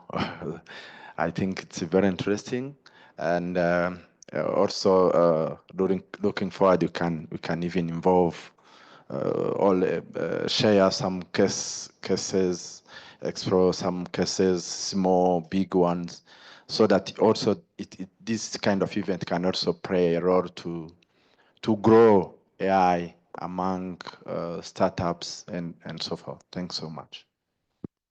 Thank you so much. Let me just read the third and final question that's come through the chat. So how can organizations like AFD support AI engineers and data scientists on the African continent to leverage the wealth of open source AI models available? 3 questions there. Just for our colleague from Koika, who asked a question on GGSIM, you're sitting right next to the person who has all those answers, so I invite you to connect.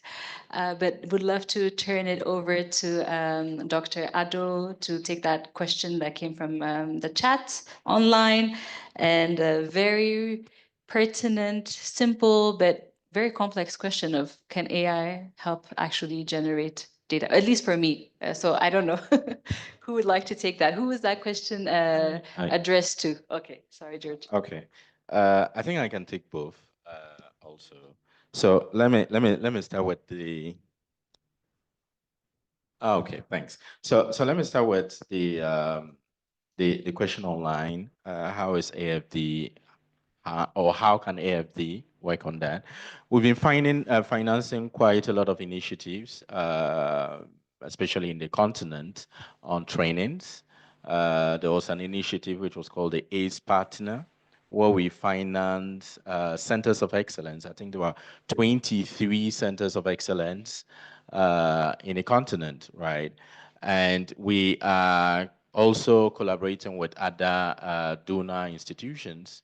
Earlier on, I was in a meeting with colleagues from the Gates Foundation, FCDO, trying to see how best we can collectively fund research. So it means Masakan Foundation, the NLP community, and all those stuff, right? So there are a lot of things that we're working on that side, but not necessarily data scientists and engineers, because we need something more than that. We need people who are working on tech policy, which is very important. So if, for instance, members of parliament do not understand these technical terms, how do they make the right policies, right? Or create the enabling environment? How will they put in incentives, regulatory incentives, to stimulate entrepreneurships, leveraging on AI, right? So we are looking at all these aspects in terms of capacity building. And then on data, can AI create data? As a data scientist, I have a mix. I don't know. I mean, there are different sides of the stories. Like, is the knife good, right? The knife can be used to cook and can be used for something else. So AI can be used to generate proxies, right? We could see that during the COVID, where sometimes you don't have data, right? And in a lot of countries, obviously, you have radio stations and people calling on radio stations to talk about things in their local languages, right? So AI translate this local language, right? It could be Swahili, it could be Hausa, translate it to a common language, so a speech to text. We analyze it, try to study some of the topics that are coming up, and also knowing where these callers are calling from, we are able to study where do we allocate the right health resource at a particular region, right? So here, AI can play a role in creating proxies and also understanding situational awareness, right? But talking about AI creating staffs, most often than not, data sets exist, but sometimes they are siloed. They don't speak to each other, right? So there's no harmonization.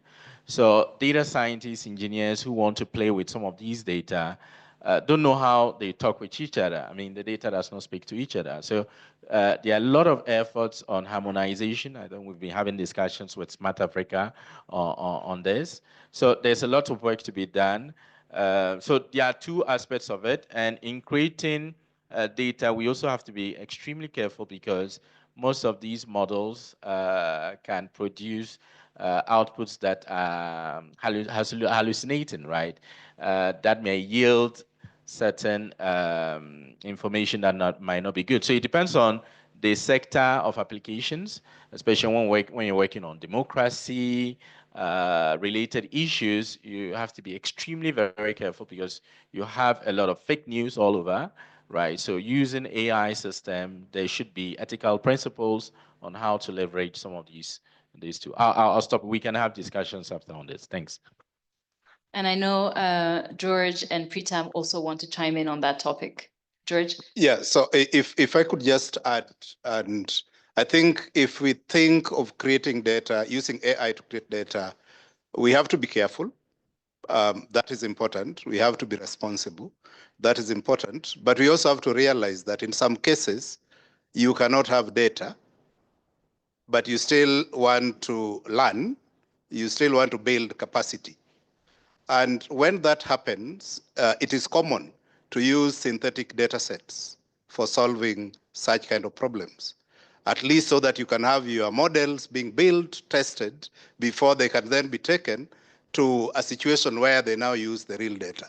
So I could give two examples, for instance.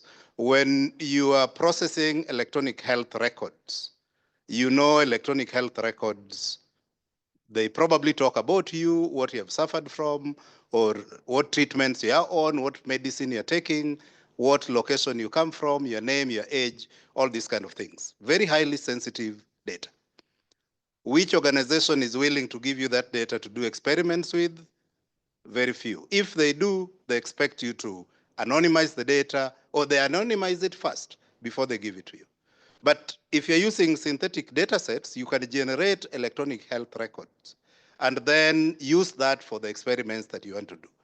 When you're satisfied that this is working fairly well in this electronic set, then you can then look for now the real data, which could even be minimal, because with the synthetic one, you can have the big data that you want, but now you can take it to the minimal data that you have because you have already got some of the key parameters and then build around that.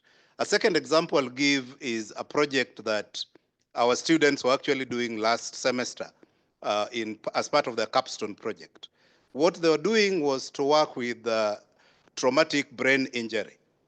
So they were trying to actually build models that use AI, that use machine learning, generative adversarial networks, and all these kind of things to generate images that look realistic, and then use this for purposes of learning. Again, it is addressing the problem of not having data.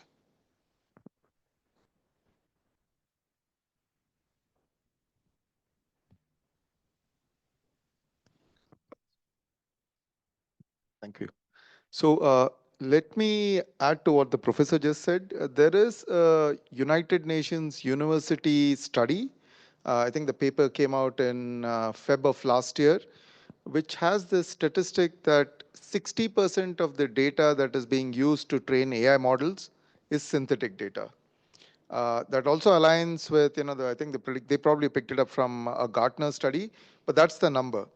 Obviously it helps with the scarcity issue that the professor said, but it also raises many governance issues.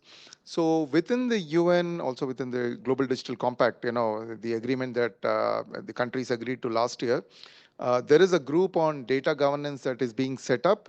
And one of the areas that we are pushing them to look at is the governance of synthetic data, because that will be a huge issue going forward. All right, thank you so much for those additions. I think all questions have been answered. Is there an unanswered question? I think we're good. All right.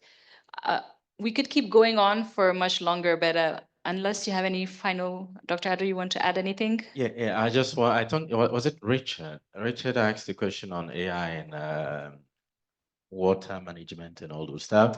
And it reminded me that, I think on Tuesday, on the 8th, we hosting an online webinar, which is centered on AI and water, right?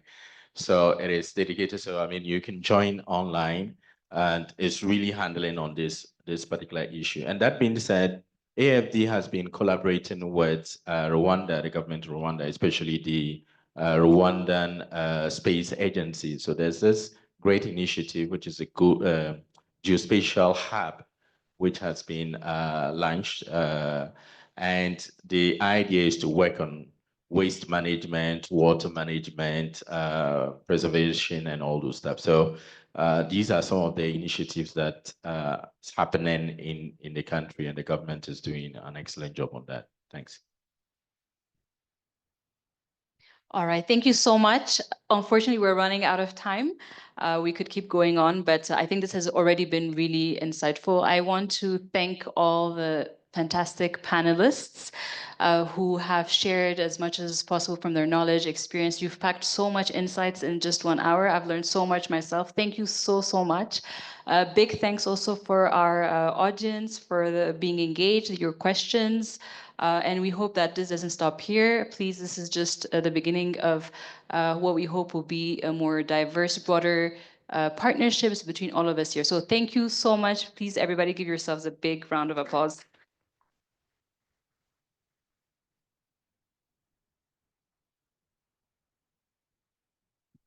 Thank you very much to the panelists. Please feel free to take your seats.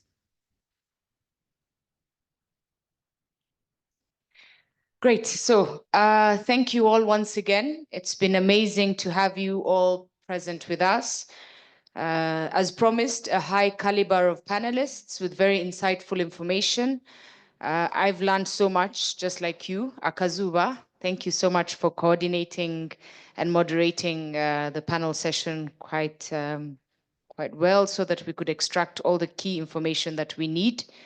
Interesting to hear about synthetic data, but even interestingly, how do we govern it so that we are using it ethically? So I think many of us, like myself, have learned so much, have more questions. So as we close today, I'll kindly request everybody to just take a few minutes to mingle before you dash to your next appointment. Network, get to ask the questions, get connections that you will then reach out to later to understand how can you enhance your machine learning, how can you guarantee that your data is relevant to what is required, how can you guarantee that you're in compliance with the policies and strategies that have been set by the government of Rwanda and other global entities. But I think this was very informative, very insightful, very interactive and engaging. And I thank you all for having made the time to join us. I wish you all a lovely day. For those going for afternoon soccer, afternoon swimming, afternoon sports, please make sure you enjoy. For those of you who still feel like you want to go back to the office, explore AI further, and may you enjoy your weekends ahead. Thank you.